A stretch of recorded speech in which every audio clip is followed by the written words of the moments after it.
Welcome, Diecast fans. I'm Tom Spanners-Watson. And I'm Frank Guru Gibbs. And it's time to finally fill up the list again. There's been quite the influx of spectators, so much so that we've had Bogan set up in the first corner. Yeah, that is quickly turning into Bogan Alley. Maybe that's what we should call it from now on. And there's a whole bunch more spectators, including a whole lot of dogs, who were here to support the Mustang Memorial. But that race will come out later. Tonight, it's all about the Outlaws and filling up the list. So we've got 12 drivers competing for 6 open spots. Who's going to go through in this first race? Will it be Kit KM in the Charm, or will it be JB driving Healthy Scratch? Now, Kit, of course, is a very seasoned competitor at Chaos Canyon. He was part of our very first competition, and he's been around ever since. He's had a number of cars on the list before, and the Charm is looking pretty good so far. He shuts out JB, goes into the dogleg with a huge lead, and he's looking really solid all the way down, nice and clean through the last corner. Takes an easy win, and he improves his time. Here comes JB. Oh, and JB smashes into the bus. That is not how you meant to catch the bus, JB. Crikey, you've got to wait for the thing to stop at least. But a nice blocking job there from Kit right at the start, slowed JB right down. And then as we go to the finish line, you see Healthy Scratch come in and just barrel straight into the bus, knock it flying. Oh man, that was a meaty accident. Meaty. Did somebody order a T-bone steak? And Frank coming in last with the dad jokes. And with that win, that means Kit is on the list and he posts a 14.808 time to do it. Next up, we've got Nux driving Bane and Marcus Firegon driving Impalinator 2. Marcus Firegon, another very seasoned competitor. Impalinator 1 was on the list for a long time till he finally got taken out by Caveman, but Impalinator 2 has been looking good so far. Those Impalas are lowered, and so they do tend to have quite a low centre of gravity, which is what you want for racing. Firegon in the lead, he goes sideways. Oh, he's stuck on the track right in Bogan Alley, but somehow Bane gets through the tiniest of gaps, and he's making a run for the finish line. If he stalls out, it's going to be a rerun, but he's looking good. Clean run all the way to the finish, and he will be moving on to the list. Very unfortunate for Marcus Firegon here. He looked okay, but he just got a bit of a slide on it. But look at that move from Nux. I don't know how he fitted that ballier through that tiny little gap. Drives up the sidewall of the corner. That was ridiculous. And right in front of the Bogan spectators, they must be loving it. Well, that's the first time I've seen that move on any of our tracks. Very impressive. And Nux beats his previous time with an 18.902, and he is now officially on the list as well. Now, speaking of times, Wally Champ currently has the track record at 13.799, which was a phenomenal run in his Mustang. Old Dirty was looking pretty good last week, but the Baroness is going to be tough to beat. Big Mac in Vagabond currently holds the Outlaw record at 14.327, but either one of these drivers has a really good chance of taking that time down. Rubber Toe absolutely feeding the jandle to the Baroness. Look at that, gets a bit of air through the dogleg. He is racing away, gets a slingshot maneuver out of the final turn, and he's done it. He's gone sub 14, and there's a massive wreck. So much happening in this race. Check this out. Rubber Toe was barreling down so fast, he actually gets some air off the sidewall. That was ridiculous, but what an incredible time. A 13.982. That is only just behind Wally Champ's best time. And I think if the Baroness had stayed completely straight, she might have beaten it. Such an impressive run there from Rubber Toe, but how about Wally Champ? He just went full Dukes of Hazzard there, getting some air over the finish line and slammed. Whoa, speaking of air time, look at Rubber Toe there over the finish line. I don't think Wally Champ could have timed that finish much better. Maybe if he'd landed dead in the middle of the bus, but it was like he was trying to take out the driver. And another Dukes of Hazzard manoeuvre there from Rubber Toe. But look at that air time that Wally Champ gets. That's just brutal. We're only 3 races in and there's been plenty of action already. Goodness me. But a huge congratulations to Rubber Toe and the Baroness. A 13.982, the first of the Outlaws to go sub 14. Will anyone else be able to match him? And with that win, Rubber Toe well and truly secures his place on the list. Next up, it's Stand and Deliver driven by Dick Turpin versus TKO driven by Boxer. Now in last week's race, Boxer was well behind Cat Pirate, but he kept his composure and he pulled off an excellent last minute win to move up to the next round, but I don't think he's going to want to try his luck twice with a late run like that, especially against Stand and Deliver. Well, it could be all over for Boxer here. Stand and Deliver just stretching that lead out even further. A clean line through the last corner, but here goes Boxer. Boxer makes a massive run right at the end. Holy ham sandwiches, what a race! I can't believe Boxer did that again. This was just an insane last run. Boxer with a major flex there, showing off his speed last minute, but what a ridiculous way to do it. Certainly high risk. Let's have another look from a different angle. Dick Turpin had such a good lead, and oh, look at that, Boxer did do it.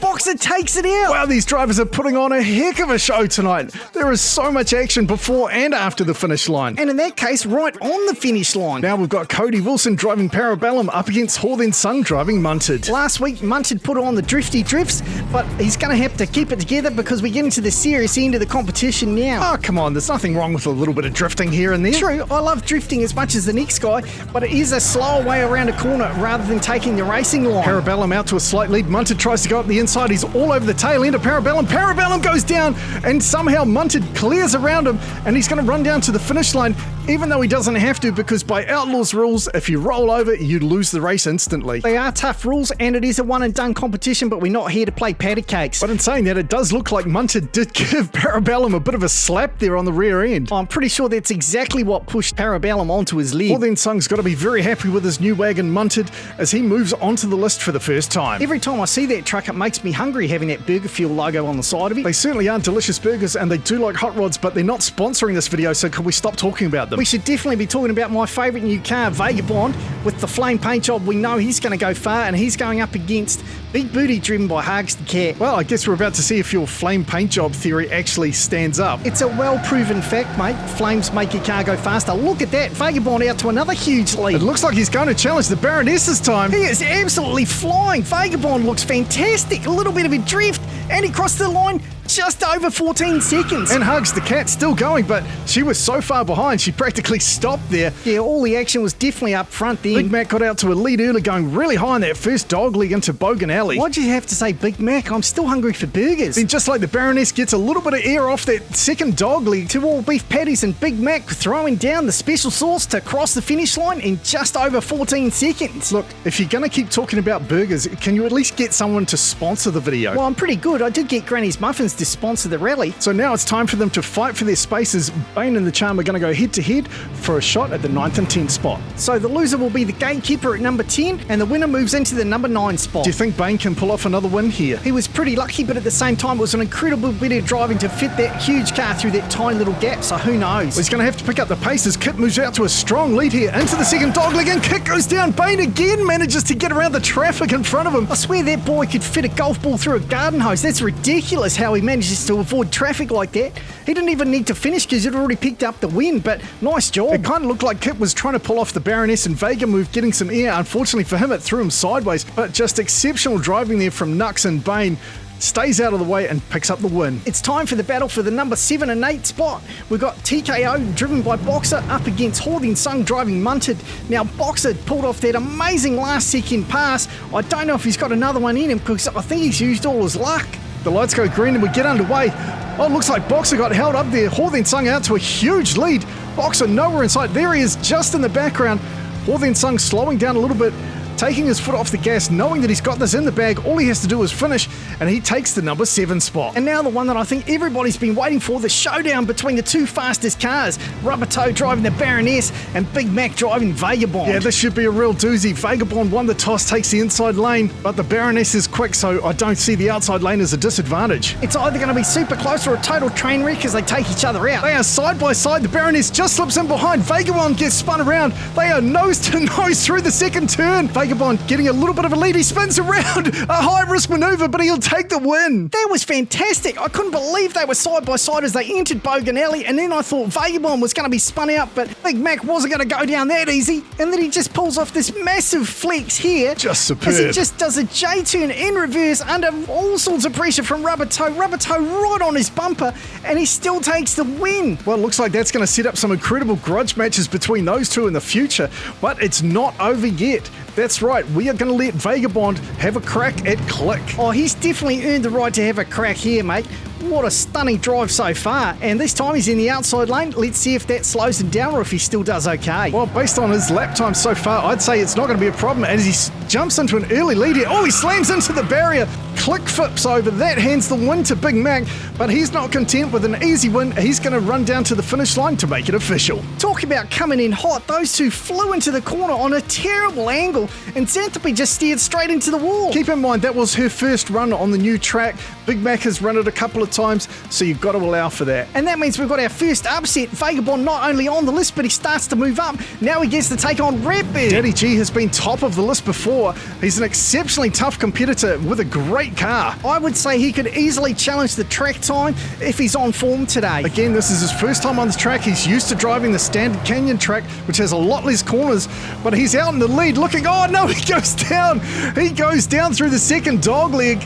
And Vagabond is going to chalk up another win. Crikey. Oh, and he's chalked up a truck takedown as well. Daddy G getting caught out just like Kit did. Vagabond muscles his way past, but he also muscled into this truck. Look at that, what an epic takedown. And I'd say that driver is fed up. He's been hit a number of times so far. Him and the bus. I mean, the Outlaws have certainly added a new meaning to catching the bus. And so Vagabond chalks up another victim. Are you talking about Daddy G or the truck that he just took down? Well, both, I suppose.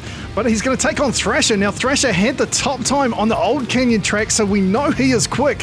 Has he got what it takes to shut down Vagabond? It ain't the same without the flames, mate. I told you, look at that. Vagabond out to a big lead. Looks like he's setting another quick time. Oh, he gets his nose up on the sidewall, but it keeps it together. Big Mac using every part of the track, including the top of the sidewalls, and Thrasher crosses the line at least. Let's just have a look at what Big Mac was doing there. Look at that, he got the nose of his car right up on the sidewall, but as a true professional, he kept it together and he takes down the number 2, and now he's going to take on the number 1, Bobby Orr and Cave-In. Well, normally I would have said Bobby Orr has this in the bag. He's a long-standing champion. He's taken down a lot of different competitors, but Vagabond is on fire. No, he's not. It's just a paint job. Not what I was meaning. And it looks like Vagabond's got the drop on Bobby Orr.